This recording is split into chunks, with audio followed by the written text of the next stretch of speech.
প্রাক্তন তৃণমূল বুথ সভাপতি মদন লোহার রহস্যজনক মৃত্যুকে ঘিরে চাঞ্চল্য। শান্তিনিকেতন থানার অন্তর্গত কঙ্কালীতলা গ্রাম পঞ্চায়েতের ঘোলটিকুড়ি গ্রামের বাসিন্দা ছিলেন তিনি। তাকে খুন করা হয়েছে বলে দাবি পরিবারের। শনিবার সন্ধ্যা থেকে নিখোঁজ ছিলেন বীরভূম জেলার শান্তিনিকেতন থানার বাসিন্দা মদন লোহার। রবিবার সকালে গ্রামের মাঝ মাঠ থেকে তার নিথর দেহ উদ্ধার হয়। পরিবারের অভিযোগ, মদন লোহারকে পরিকল্পিতভাবে খুন করা হয়েছে।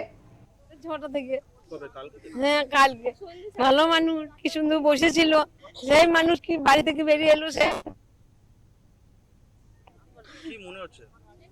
কি মনে হবে দেখুন আপনারা, মেরে দিয়েছে তো বাবা মানুষকে।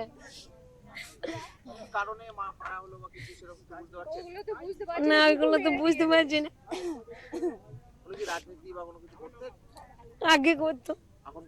মৃতদেহের অবস্থান ও পরিস্থিতি দেখে সন্দেহ আরো ঘনিয়েছে। খবর পেয়ে ঘটনাস্থলে এসেছিল শান্তিনিকেতন থানার পুলিশ। তারা দেহ উদ্ধার করে ময়না তদন্তের জন্য পাঠিয়েছে। না করেছিল, কে মেরেছে জানি না, কিন্তু মেরে দিয়েছে গো।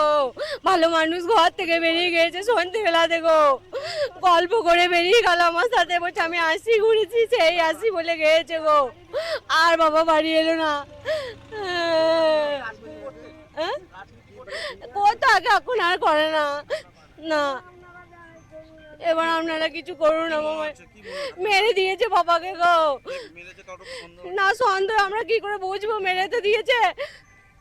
ভালো মানুষ বাড়ি থেকে বেরিয়ে এলো, কথা কথা বলে বেরিয়ে এলো, তাহলে এবার কে মেরেছে আমরা কি করে জানো? আপনারা দেখুন কে মেরেছে, ভালো করে তদন্ত করুন। কি মনে হচ্ছে?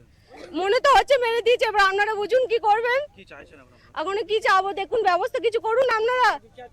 আমরা বিচার চাইছি যে এমনি করে মানুষটাকে মেরে দেবে, মেরে দিয়ে কি পেলো? বাবার তো জমি জায়গা নাই যে মেরে বাবার জমি জায়গা নেবে। পুলিশ জানিয়েছে ঘটনার সমস্ত দিক খতিয়ে দেখা হচ্ছে।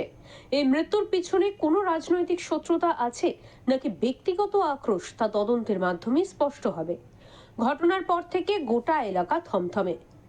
আতঙ্ক ও ক্ষোভে ফুঁসছেন স্থানীয়রা। বীরভূম থেকে প্রীতম দাসের রিপোর্ট, ওঙ্কার বাংলা।